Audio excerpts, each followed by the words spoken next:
Sí, Doc. Ya. Vamos a compartir la pantalla. Vamos a ver unos 15 minutitos de clase hasta que se habilite el ejercicio, ¿sí? Vamos a buscar, aquí está la clase.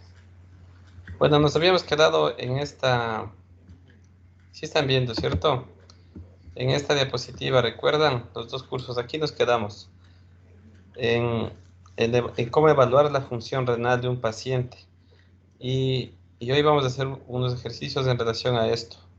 En cuanto a la tasa de filtración glomerular endógena, que es la que mide de forma casi más precisa, podría decir la palabra, para ver la tasa de filtración glomerular, y utilizamos marcadores urinarios y marcadores plasmáticos. Y la otra forma en que solo utilizamos creatinina sérica a través de la fórmula de Cockcroft-Gault. Ya saben que las otras fórmulas como MDRD y CKD-EPI utilizan una calculadora electrónica. Y la fórmula de Cockcroft-Gault es 140 menos de edad por el peso dividido para 72 por la creatinina plasmática. Recuerden multiplicar el resultado final por 0,85 cuando es mujer. Hasta ahí nos quedamos, ¿sí? ¿Qué podemos hablar de limitaciones? Les decía que las limitaciones de la fórmula son, claro, en base a la creatinina, debido a que su producción, ya saben que depende mucho de la masa muscular, pero también miren que tiene secreción tubular. Entonces, cuando existen alteraciones tubulares, también puede haber afectación en la creatinina, es decir, no solo se filtra, sino también se secreta y también se reabsorbe, ¿sí? Y puede haber también una excreción extrarrenal de creatinina.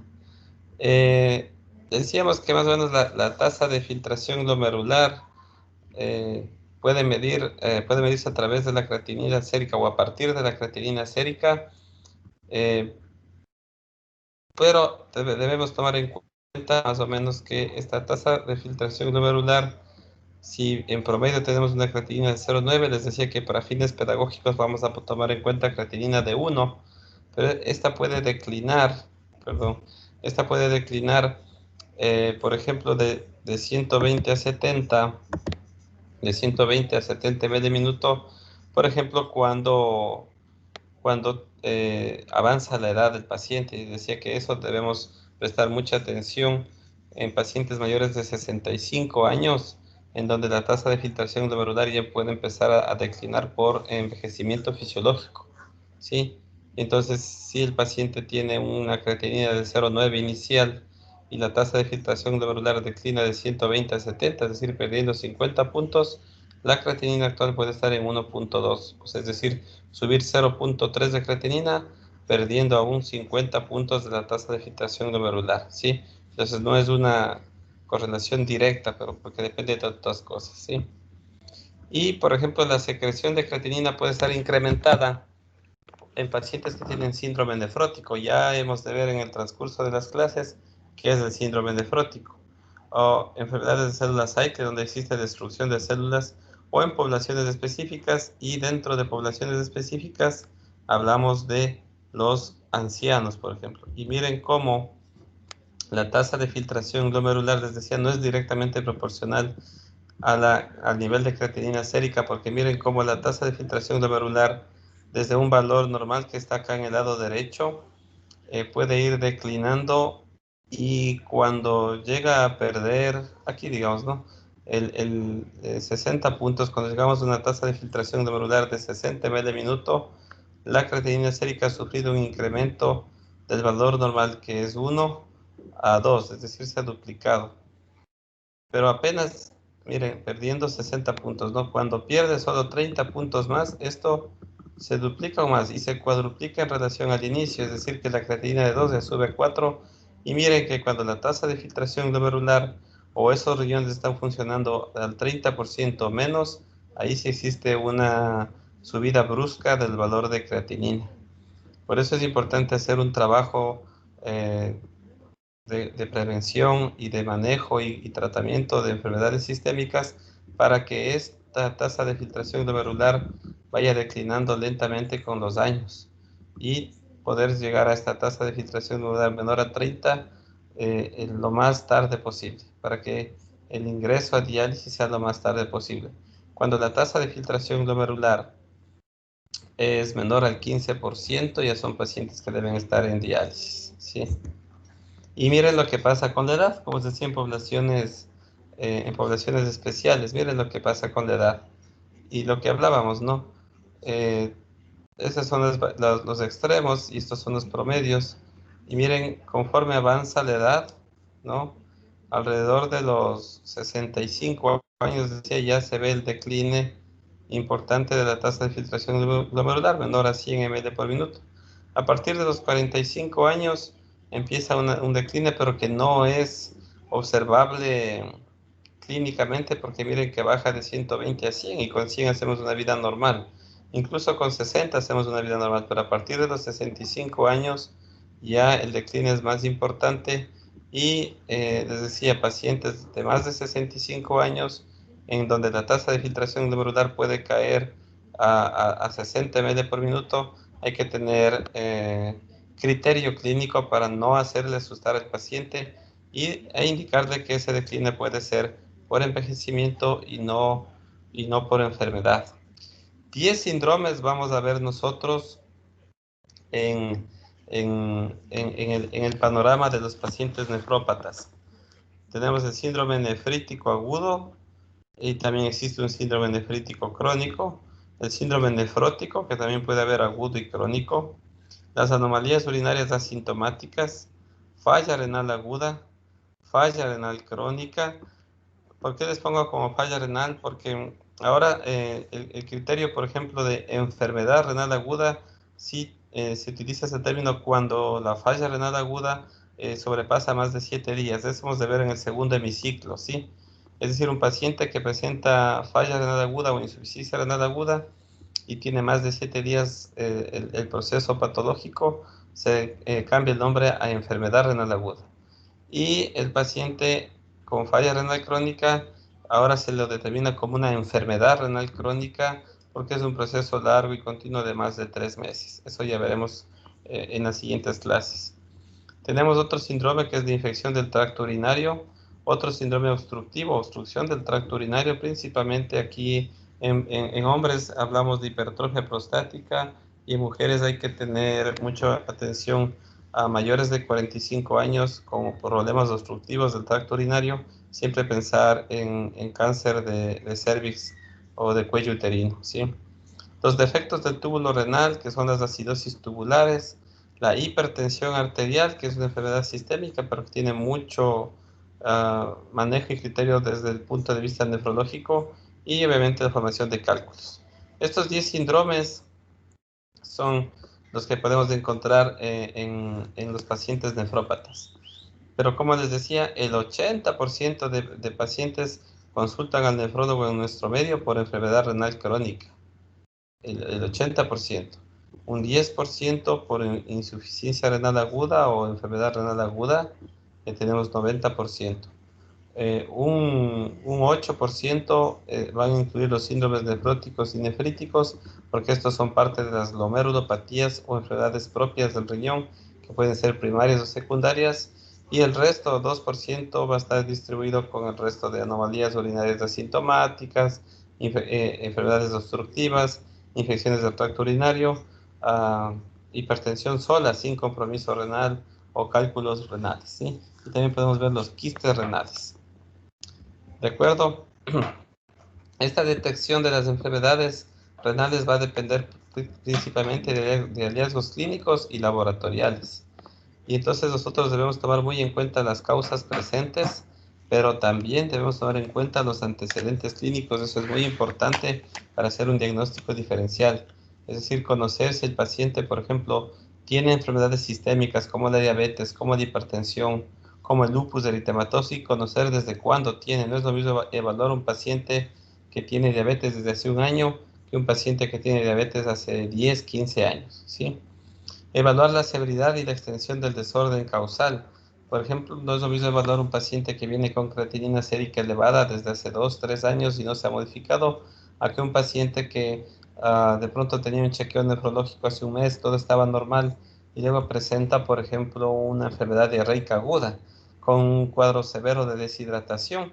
Y entonces ahí nosotros vemos la severidad y la extensión del desorden causal. Y si no encontramos la causa y no tratamos la causa, la enfermedad renal no va a mejorar. Por eso es la importancia de determinar la causa de la enfermedad. Y por lo tanto, establecer un pronóstico, es decir, va a ser importante que ustedes al final de este curso, yo confío en que ustedes van a poder determinar adecuadamente si un paciente es insuficiente renal agudo o insuficiente renal crónico, eso es lo más importante. Y aunque parece fácil y no lo crean, hay muchos médicos especialistas incluso que les cuesta mucho diferenciar. ¿Por qué es importante? Porque el pronóstico es importante. Si es un agudo, significa que el paciente va a recuperar su función renal, puede ingresar a diálisis incluso, pero en un momento la va a recuperar y va a abandonar la diálisis. ¿Qué a diferencia si es crónico? En cambio, ese paciente no va a recuperar nunca su función renal y se puede quedar dependiente de diálisis para siempre, ¿sí? Entonces, mucha atención para emitir pronóstico a estos pacientes. Y obviamente, dar un tratamiento adecuado. No es lo mismo tratar a ninguno de estos 10 síndromes, dependiendo de la causa, tiene que ser tratado de manera diferente. ¿Sí? Bien, chicos, ahí vamos a quedar en la clase teórica. Ahora yo quiero que ustedes ingresen al aula virtual, al aula centralina. Y ustedes van a encontrar ahí un ejercicio para... ¿Sí están viendo la pantalla o no? No, no es cierto. Veamos. Ahí están viendo un ejercicio para... déjenme ver. Internet. Esperemos un ratito. Ahí van a encontrar un ejercicio para calcular las fórmulas, ¿sí? Ya les voy a ingresar. Todos están ya ingresando al aula virtual. Sí, Doc. Sí, Doc. Ya. Y cada uno en su correspondiente paralelo, ¿sí?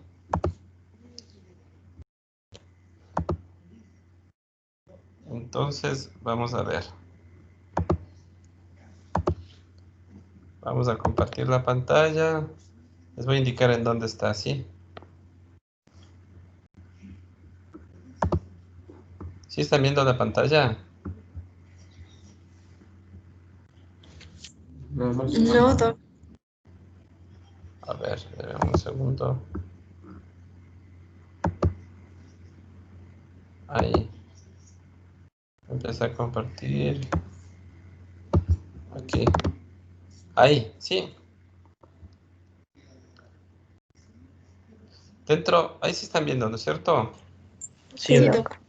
Y verán, dentro del aula virtual ustedes van a ver que existen dos cursos, o tal vez ustedes ven solo un curso. Yo tengo dos, ¿no es cierto? El P7, que es, y el P3, paralelo 3 y el paralelo 7. Cada uno va a ingresar a su aula, ¿cierto? Vamos a ingresar al paralelo que nos corresponde. En general, en avisos no hemos colocado nada, pero ya tienen en el tema 1, enfermedad renal crónica, ¿sí? Ahí van a dar un clic en enfermedad renal crónica. Ustedes van a encontrar un enlace que dice guía CADIGO. Esto es lo que vamos a utilizar cuando empecemos a las clases de enfermedad renal crónica, ¿de acuerdo? Este enlace les va a llevar. Quise subir el documento en PDF ya, pero no me permite la plataforma porque le han modificado y ahora solo permite subir hasta 500 megas, me parece que era. Y este documento tiene más. Pero ustedes pueden dar un clic aquí en guía Cadigo cuando, ya les enseñaré cuando hagamos, bueno, de una vez. Dan un clic aquí y van a este enlace, ¿sí? Y dando clic en el enlace va a aparecer este documento, que son las guías que digo de enfermedad renal crónica, y este es el documento base de estudio, ¿sí? Ustedes en las primeras páginas, en estas primeras páginas van a tener todo el resumen de la guía, cómo fueron realizadas y eso, ¿sí? Y esta tablita va a ser muy importante cuando empecemos a analizar la enfermedad renal crónica. Y entonces van a tener aquí conclusiones de la guía. Acá, déjenme ver, más acá, aquí. Aquí está un resumen de cada capítulo, definición y clasificación. Lo importante está en las primeras páginas. Pero luego ustedes van a encontrar, ahí está el capítulo 3 y el capítulo 4. Luego ustedes van a encontrar aquí, hasta el capítulo 5 tienen ya el resumen. Ustedes luego van a encontrar el resto de la guía, que son un montón de páginas. Tienen que irlas revisando y analizando para cuando vayamos avanzando la clase, ¿sí? Por ejemplo, miren, de lo que arriba estaba en un resumen muy pequeñito la definición y clasificación de las cosas importantes, solo esto está escrito allá. Aquí está la razón del por qué se ha tomado decisiones de eso, ¿sí? Y hemos de ir revisando la guía conforme avancemos, excepto las consideraciones pediátricas que están siempre al final de cada capítulo, porque aquí no vamos a ver nada de nefropediatría. Esto cuando dice, hasta aquí estudiamos nosotros, por ejemplo. Cuando dice consideraciones pediátricas, esto ya no vamos a chequear, ¿sí? Y eso será en cada capítulo que revisemos conforme avancemos el curso. ¿De acuerdo? Esto es lo que ya tenemos cargado en la página del curso. Y aquí abajo tienen ustedes uno que dice ejercicio, tasa de filtración glomerular. ¿Sí?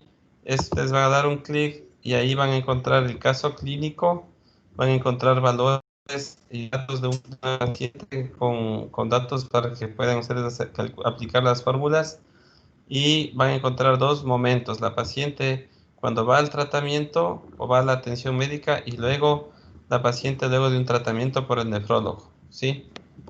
Y entonces el objetivo de este trabajo, de este taller que vamos a hacer ahora, es calcular la tasa de filtración glomerular endógena, ¿sí? La urinaria, ¿no? Utilizando la creatinina urinaria, y la tasa de filtración glomerular, la estimada, pero la estimada por fórmula de Cockcroft-Gault, no la MDRD ni la del CKD-EPI. Ustedes van a calcular Cockcroft-Gault, ¿sí? Y vamos a comparar la tasa de filtración entre la inicial. Las dos fórmulas tienen que aplicar en los dos momentos, ¿no? En la paciente pre-tratamiento y en la paciente post-tratamiento. Y ustedes van a hacer un comentario breve de qué les parece el cambio en esas tasas de filtración glomerular, primero entre ellas y luego entre los dos momentos de la paciente, ¿sí? Le hacen un documento PDF y le suben. Esto vamos a trabajar en este tiempo, creo que unos 30 minutitos van a trabajar. Yo voy a estar en línea conectado, ustedes sigan trabajando, y cuando van terminando el ejercicio, por favor me van comunicando, ¿sí? Ya pueden ingresar para que empiece esto está habilitado hasta las 8 de la noche. ¿De acuerdo? ¿Alguna pregunta?